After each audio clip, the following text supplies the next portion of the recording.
We have the last envelope. Mystery. We're going to look forward to it the whole time. So, we are going to do this just a tad differently. We've spent a lot of time talking together. We've already agreed we're using the first names, no doctors here, Morgan and Frieda. And we're going to take this conversation and use it, and we're going to approach it from a developmental approach. And one of the reasons we thought that would be a good idea, we think it'll engage you in the conversation in a personal way, as well as Morgan here is in mid-career, which means that the questions may have a different tone than I, who am at, I like to say, not the end of my career. It's the end of me working where I have to worry about it. It's how I say it. And also, I'm working now because somewhere along the line when I was younger, I might have been a little bad girl, and so now I'm working my way into heaven. So I'm doing those things that I think might get me there. So there are choices and decisions to be made around that. So we're going to answer the same question from a developmental perspective. And on an occasion, we will engage you also.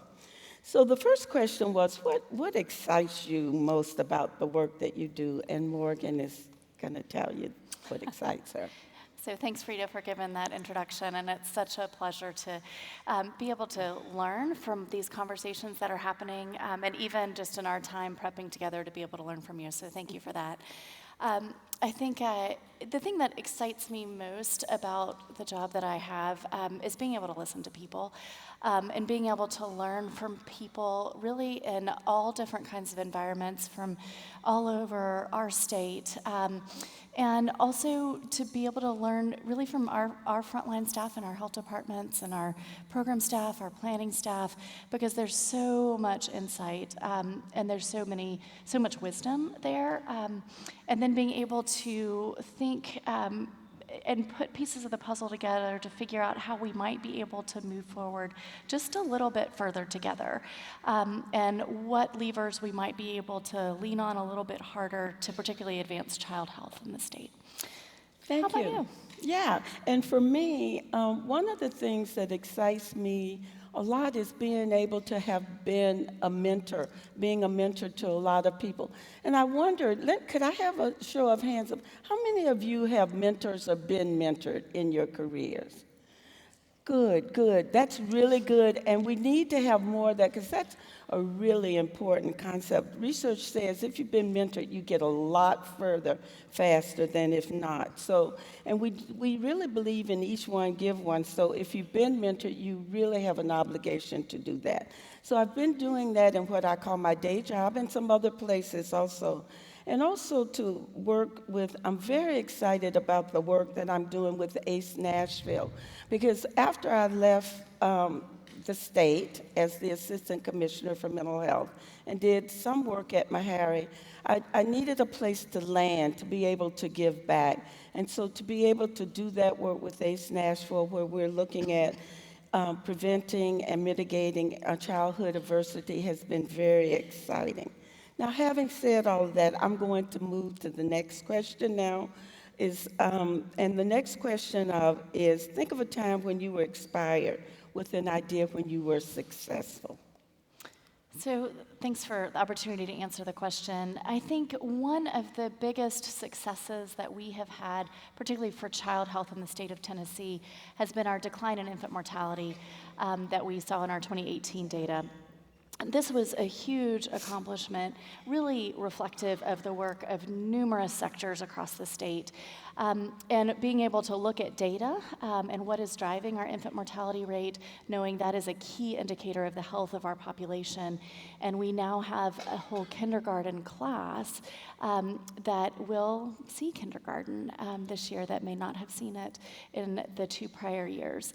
And particularly looking at our health disparities in our infant mortality data and seeing that when we were able to pull together multiple sectors, particularly around messaging of of safe sleep, of the alone on your back in a crib, and engage intergenerational caregivers, engage some unlikely partners in our housing communities, maintenance workers, engage paramedics to be able to also, when they've addressed the emergency, be able to address sleep environments, really being able to think about that problem from a community setting. The biggest difference that we saw in sleep-related infant death was actually in the most disproportionately affected communities of Shelby County. And so to see particularly a reduction in that health disparity, a decline in Black infant sleep-related death, I think was a huge testament to the power of really harnessing multiple sectors around a problem. Thank you for that, because that's really important work. I was thinking about when I was at the department, one of the things that I was a warrior for was prevention. I've always been, I think it is so much easier and it is much more effective. It's not easy to prevent, but it's effective when you can prevent, because then it's easier to prevent something than have to deal with the things that happen after when you haven't done effective prevention. And I was excited to hear Commissioner Williams talk today about all the money that's coming into the department, because one of the things I was successful at when I came here was joining with other people who were doing systems of care work and getting in grants up to about $32 million when we were here to build that system of care work in the state of Tennessee, and I've been excited. I was super excited. I was back there at that table looking at the system of care work that is now throughout Tennessee. So that was a really important success when I was there as a commissioner. The other thing I think is important is, we all are happy and we can celebrate when we're successful. And sometimes we don't reflect on what made us successful like we do for leading into the next question. It's think of a time when you were inspired with an idea and you were not successful in putting it into action. Well, I think that it's, like you said, equally important for us to learn from times when we have challenges, from times when things have not worked as well as we would like for them to have worked. I think particularly now we are experiencing challenges with communication, with, again, developing that common language. And we have certainly seen a huge success in our conversations around adverse childhood experiences. There's, I think, really building on that, a need to develop common language, particularly around health equity, around social determinants of health. I think another one of our really communication challenges is the ability to deliver truth and information from a trusted resource. There's so many sources of information that's not always accurate information.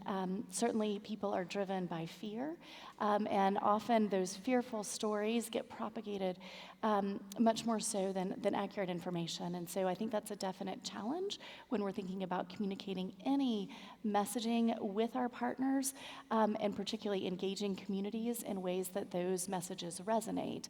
I'm thinking particularly about challenges that we have continuously around vaccination, for example, and knowing that this is, so far as the most life-saving thing that we have done for our children over the last several decades has been to be able to provide safe, effective vaccination. And there are definitely sources of information that would seek to drive fear about vaccination. And so we want to make sure that we have honest and open and trusted conversations, and recognizing where in communities we may have opportunities really to pull them in ways that are helpful and not driving fear. So I know we've had some ongoing conversations around certainly those lessons learned too, and I'd love to hear from you about that as well. So one of the things, as a mentor and as a person who's had a lot of failures, I always like to share with people that the failures are just an opportunity for you to figure out what didn't happen, how would you do it differently, and to plan and to really look inside yourself and look aside everything else that happened to see why it didn't work. And oftentimes, I know when you're in an academic setting and people send something to be published, and it comes back and it's marked up and they say you got to do a lot of work on this. Or when you have a wonderful idea, but implementation, there's a great, I like the theme of this, taking talk into action, because an idea and bringing it into fruition or implementing it, there's a lot of road to travel in between, right? And a lot of times with failures, I think that you have to keep at it. What happened? One of my failures that I think about all the time, when I first after I left the state, I was given an opportunity to be the director of a wellness center for youth, especially homeless youth and youth that were LGBTQ. And we implemented the plan, but I could not sustain that wellness center. And it had everything that you would need: anger management, support, transgender care, smoking cessation, all the kinds of things, but we could not sustain it. And I, to this day, say, who wasn't at the table? What did I overlook? How did I miss that? Why didn't I start trying to sustain? Those are the questions that you ask yourself, because then the next time you do it, you will have figured that part out. Something else might get in the way, but you figured that part out. So one of the last questions that we have here is that we know at Child Advocacy Days that people come from all around the state. You have all kinds of roles, different sectors, different organizations. And what are the opportunities do we think about, or that you would have that could support our work?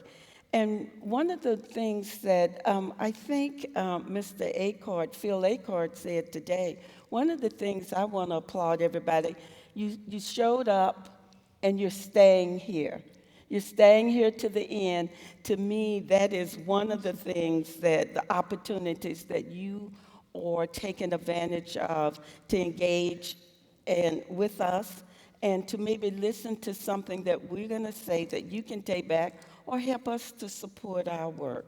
So, Morgan, what kinds of things with this great diversity in the audience do you think they could do to help you with your work? I think I'd just offer a word of encouragement to really follow passions and to learn as much as you can about that, whether it's a specific issue or more broadly, but to follow that passion, to let your curiosity drive you to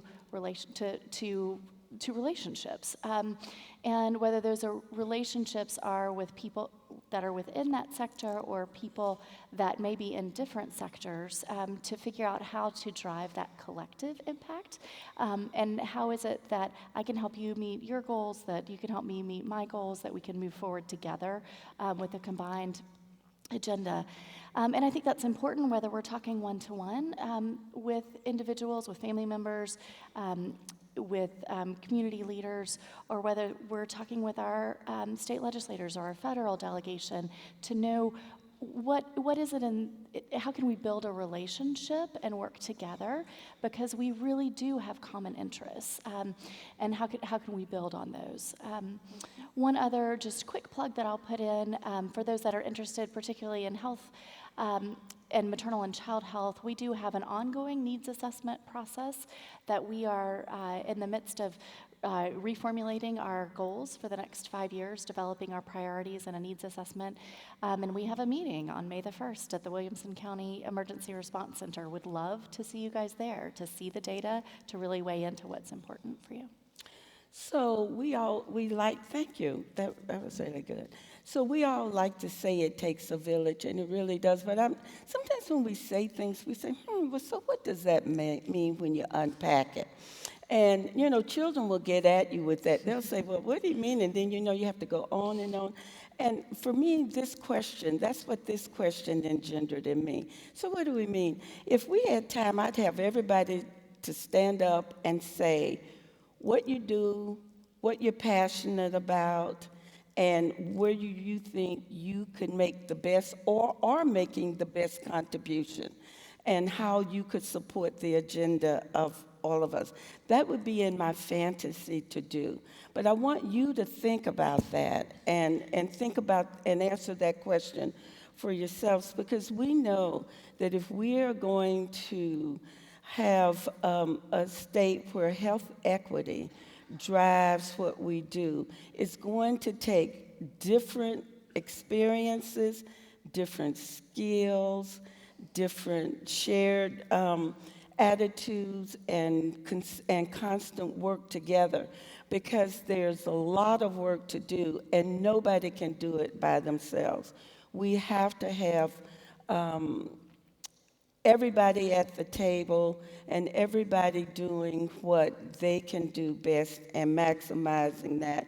And I would be amiss, and my ACE Nashville colleagues would really get on me if I didn't say that one of the ones of you who are so inclined or who are not yet engaged in the work that we do in ACE Nashville, we invite you to do that, because we are always looking for people with more ideas, more energy, more engaged in different parts of the state to be a part of the work that we are doing. Now, one of the things that we get to do, since we were last or next to last, I think we might be last, is we get to copy from everybody else. So there's good things about being first, because you do it, you get it over with. When you're last, you get to take good ideas from everybody else. So the question of who inspired you, I heard in the last panel, so I am going to ask you, Morgan, who inspired you? Yeah, I think the people I work with every day inspire me. The ability to go to work with and really feel as though we are all moving together in the same direction, and that there is very much a purity of purpose and mission and value and vision. It keeps me sleeping well at night. Oh, good for you. Yeah. I'm glad you sleep well at night. Sometimes. Because I don't. I get up 2 or 3 times, but that's all right. I think that's part of the developmental too. When you get older and you can get up and down, because you don't have to get up right up at 7 o'clock, you sleep a little more crazy, I think, than you would otherwise. But so I would first say I'd have to give a nod to my mother and my father, because my mother was one of those that said, not if you go to college, she would say when to both of us. She had 2 daughters. You're going, and whatever else you do, you're going. So that was always the mantra, and she backed it up by not buying you any clothes. I always liked clothes. Mother wouldn't buy us any clothes. She'd say, when you go to college. I mean, she bought us the rudimentary things. We had a dress for Sunday, stuff for school. And when you go to college, they don't want to buy you clothes. So that was my carrot. And then my father, God bless him, he worked 40 plus years as a coal miner. Many of you you wouldn't know I was a coal miner's daughter. So just like Loretta Lynn, so was I. My father worked for U.S. Steel 40 years, never missed a day. Never missed a day. 6'4", down on his knees. Oh, goodness. So, that was a work ethic. He was 6'4", the mining at that time was on your knees, and you went in the dark, and in the winter and the fall, you came out in the dark. And I always say, I always get kind of teared up when I think about that, because when you're young, you don't understand the sacrifices that people are making. And then I think the other people that inspired me, I am a nurse, and I am a nurse in my heart. I love that profession. And the women, and partly, maybe some of you don't know, that nursing has been and still is really a profession of middle-class white women. There were very few, there was less than 1% women of color in nursing when I started. So I stand on the shoulders of those who came before me, and if I were in an African ceremony, I would pour libations and call their names. People like Hattie Besant and Rita Dumas and all of those. So those were women who inspired me to know that I could go further built on what they did. So I'm always appreciative to them for where I am. So now we're right on time. You want to know, Morgan and I really talked about staying on time. So do you want to pull it? Sure. I've Okay, gotten you all the pull it. questions first, so the Yes, surprise one comes to you first. You read it All right. and tell us what Okay. it is. Oh, this is good. What is the most beautiful place you've ever been? So this is going to sound so weird, but inside my house is the most beautiful place I've ever been. I love inside my house. It reflects me. I did it myself. I didn't have anybody decorate, so if you come in and it looks like a hot mess to you, it's my hot mess. And I love, anytime I'm stressed or I'm upset or anything, I think about when I can get inside my house. So that's the most beautiful place I've been. And I tell everybody, I'm not moving out of there until it's feet first. And so when I can't go up and down the steps, I'll just get an elevator because I'm not going anywhere. Well, can I invite you to my house? Because it needs a whole heap of help. We've been working on a house renovation for 18 months, which is a hard job in Nashville. So you come on over. Okay, I'll come over. I like that. That'd be awesome. Yeah. So my family and I, we love being outside, and we love camping. And there's nothing that makes me happier than seeing my kids run through the woods and trying to keep up with them, and then watch them turn over rocks and explore and be connected as a family and really be connected to God's earth. And I think probably the most beautiful place I've been has probably been Glacier National Park. So just picturesque. And I will do that. Yeah. And I'll send my grandchildren to run with you, and Please that'll take do. care of Please that. All right, so All right. So thank I you. think we're done. Yeah.